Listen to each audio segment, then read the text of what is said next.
₹75 बोटी फेअर आहे तिथं.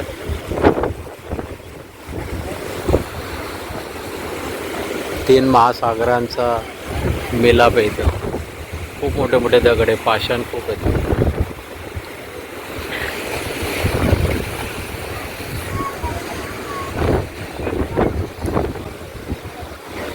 खूप हवा आहे, खूप हवा आहे. सकाळी पाऊस पडला होता, आताही पावसाचं वातावरण आहे. सगळं ढगाळ वातावरण आहे.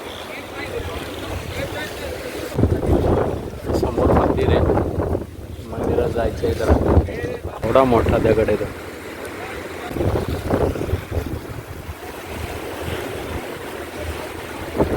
वरती मोठं देवीचं मंदिर आहे.